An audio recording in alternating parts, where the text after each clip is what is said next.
on a crisp autumn morning in the rugged mountains of southern Europe, where the first light of dawn painted the peaks in shades of gold and shadow, a man named Thomas Berger, a 42-year-old avid hiker and devoted dog owner, set out on what he believed would be an ordinary adventure with his loyal companion, a German shepherd named Max,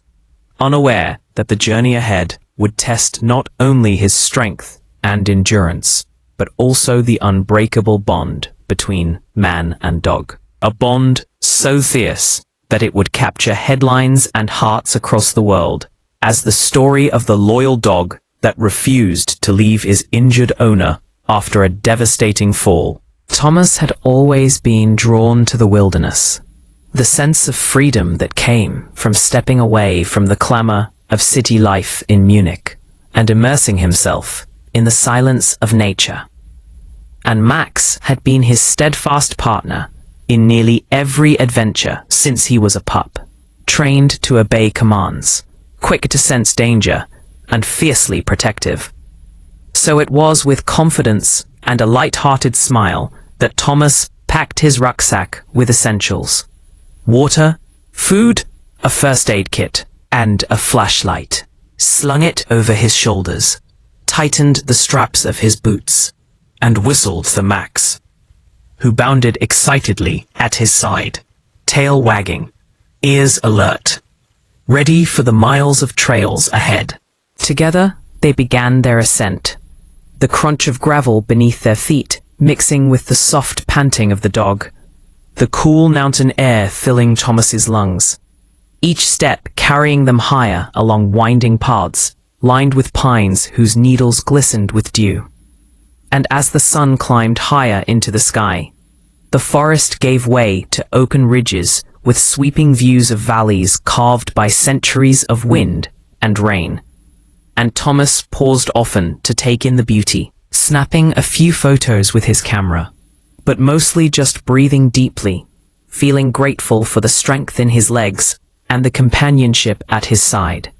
never imagining that before the day was done, those same legs would fail him, leaving him broken and helpless on the unforgiving mountainside, dependent entirely on the loyalty of the animal who refused to abandon him. It happened in an instant, the kind of moment that hikers replay endlessly in their minds. A single misstep that changed everything. Thomas had ventured onto a narrow ridge, the rocks damp from a recent rain, his boots finding uncertain purchase. And as he adjusted his balance, a stone shifted beneath him,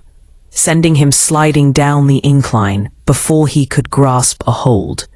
tumbling hard against jagged rocks until, with a sickening crack, his leg bent at an unnatural angle, the pain searing through his body so sharply that the breath was stolen from his lungs, and the world seemed to spin in slow motion as he came to rest against a cluster of boulders halfway down the slope,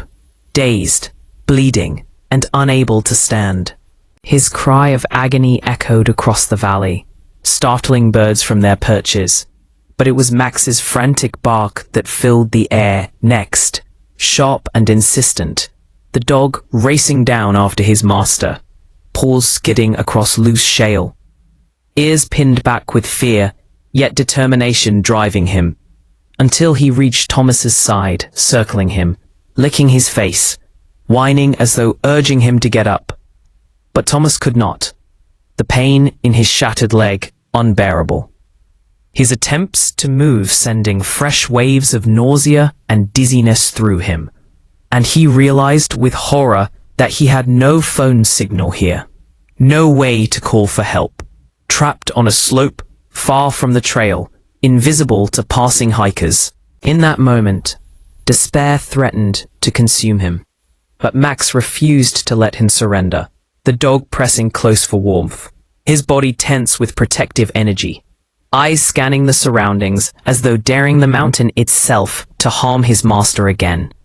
And as hours passed and the sun began to sink, Thomas understood that his survival now depended not on his own strength, but on the devotion of the animal at his side.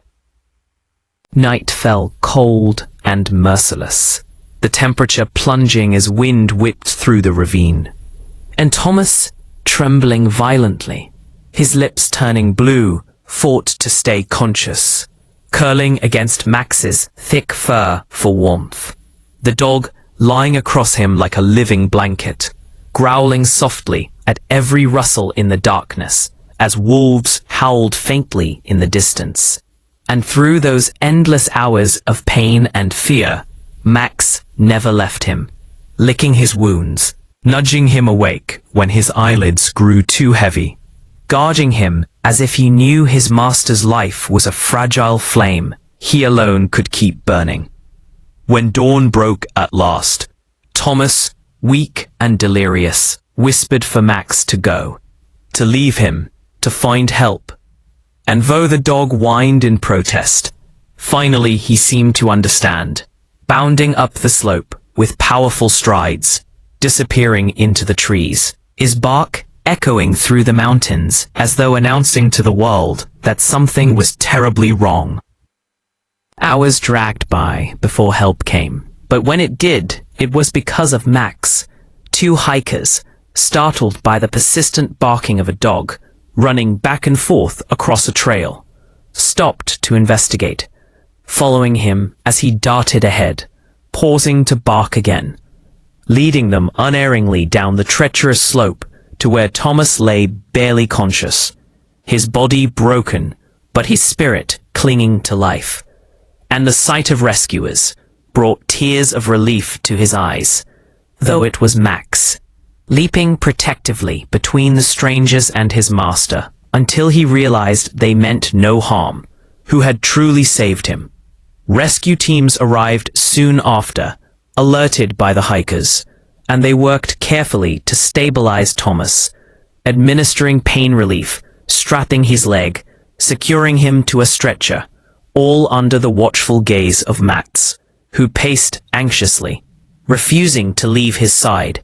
even trying to clamber into the rescue helicopter until handlers coaxed him gently, promising that Thomas would be safe. And indeed, Thomas survived, surgeons later piecing together his shattered leg with rods and pins, nurses marveling at his resilience, journalists clamoring for interviews when word spread of the dog who had stayed with his master through a freezing night and then found help the next day. But the man himself, pale in his hospital bed, with Max curled faithfully at his feet, told reporters only one thing mattered,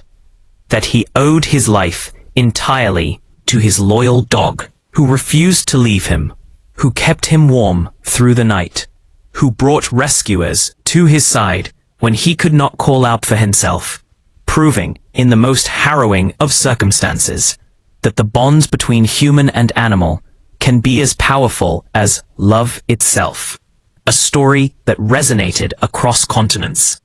shared in newspapers, television programs, and online forums, retold as proof of the extraordinary devotion of dogs. And, for Thomas, it was more than a story. It was a truth, etched into every painful memory of that long night on the mountain. A truth he carried with him for the rest of his days, that when his body failed, when the wilderness threatened to claim him, when hope was nearly gone, it was his dog Max who refused to let him go, who became his guardian, his rescuer, his lifeline, and his reason to survive. A lesson that no words could ever fully capture, but that lives on in every heart that hears it. The lesson of the loyal dog that refused to leave his owner after a fall. The lesson that in the darkest moments, love, whether human or animal, can defy even death itself. And this truth echoed far beyond that mountain, as countless readers and viewers wiped tears from their eyes and whispered to their own pets with newfound reverence, grateful for the loyalty that had been proven once again in the most extraordinary way possible.